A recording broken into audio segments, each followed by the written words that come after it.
বিসমিল্লাহির রহমানির রহিম। আসসালামু আলাইকুম এভরিওয়ান, সবাই কেমন আছেন? আজ আপনাদেরকে খুবই মজাদার একটা শুটকি ভুনা তৈরি করে দেখাবো। সেটা হলো রিঠা শুটকি দিয়ে বেগুন ভুনা। আপনার যে কোনো শুটকি নিতে পারেন। প্রতিদিন মাছ মাংস খেতে ভালো লাগে না, তাই চলে এসেছি রিঠা শুটকি দিয়ে বেগুন ভুনা করে দেখাবো। গরম গরম ভাতের সাথে সেহরিতে খেতে পারেন।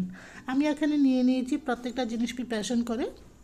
এখানে রিঠা শুটকি নিয়েছি এরকম কিউব করে। যারা রিঠা শুটকি খেয়েছেন বা দেখেছেন তারা জানেন রিঠা শুটকি অনেক বড়। তো এখানে নিয়েছি হলো 4-5টি টমেটো, 10-12টি কাঁচামরিচ, 2টো রসুন মিডলে ফালি করা, 3টে পেঁয়াজ মোটা মোটা করে কেটে নিয়েছি যেহেতু এগুলো গলে যায়। 2 চামচ আদা রসুন বাটা, 1.5 চামচ লাল মরিচি গুঁড়া, 1 চামচ ধনিয়া জিরা গুঁড়া, 1 চামচ হলুদের গুঁড়া, স্বাদ অনুযায়ী লবণ নিয়েছি আর 2টো তেজপাতা নিয়েছি। এখানে চুলা অলরেডি ফ্রাইং প্যান বসিয়ে পরিমতন সয়াবিন তেল দিয়ে দিচ্ছি, আপনার সরষের তেল দিতে পারেন।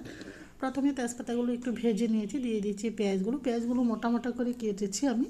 শুটকির মধ্যে পেঁয়াজটা একটু মোটা করে দিলে সবচেয়ে ভালো হয়। এখন আমি দিয়ে দিচ্ছি শুটকিগুলোকে একটু ভেজে নেব, আপনারা না ভেজে নিলেও হয়, কোনো সমস্যা নেই।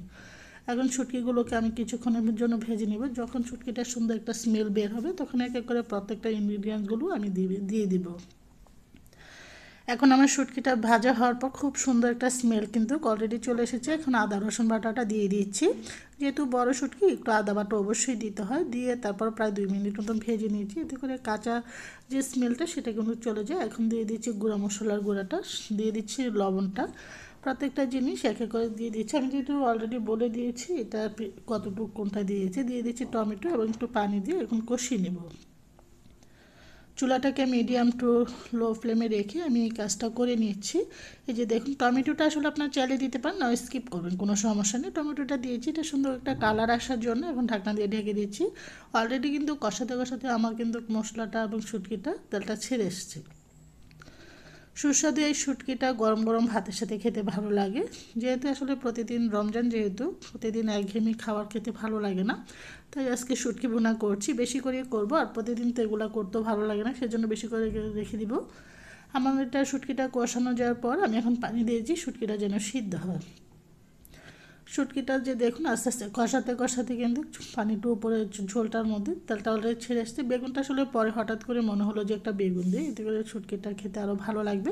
এখানে একটা বেগুন দিয়েছি আমি, এখানে একটা বেগুন দিয়েছি, আপনারা আলু এবং অন্যান্য সবজিও দিতে পারেন। তবে শুটকির মধ্যে আসলে বেগুন সিম এই ধরনের ইয়াটা দিলে ভালো লাগে। চাইলে এমনও ভুনা করে খেতে পারেন। আমি একটু বেগুন দিয়েছি, কিউব করে কেটে দিয়েছি, আপনার যে লম্বা করেও দিতে পারেন।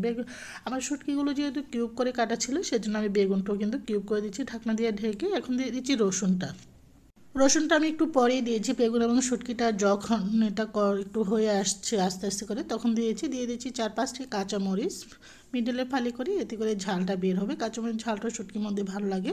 আমি কোনো রকম পানি আর দিইনি বেগুনটা দেওয়ার পরে। আমার শুটকিটা কিন্তু হয়ে আসছে। দিয়ে দিচ্ছি 1 মুঠো ধনেপাতা দিয়ে আবারও নেড়ে ছেড়ে নিচ্ছি। তো সুস্বাদু আমি একটু শুকনো শুকনো করে রেখেছি, কোনো রকম সেরকম ঝোল রাখিনি, এতে করে খেতে অনেক ভালো লাগে। ঝোল আবার রমজানের দিন খেতে ভালো লাগে না। নেড়ে চেড়ে চুলাটা অফ করে দিয়েছি যেন ধনেপাতার স্মেলটা যেন চলে না যায়। এখন চুলা থেকে আমি ঢাকনা দিয়ে ঢেকে 5 মিনিটের জন্য রেখে দেবো। চলে এসে সার্ভ করার জন্য। সুস্বাদু এই রিঠা শুটকি বেগুন ভুনাটা এতটাই মজা হয়েছিল, আলহামদুলিল্লাহ। আপনারাও ট্রাই করতে পারেন যে কোনো শুটকি দিয়ে, আশা করি সবারই ভালো লাগবে। আজকের এই রেসিপিটি, সবাই ভালো থাকেন, আল্লাহ হাফিজ।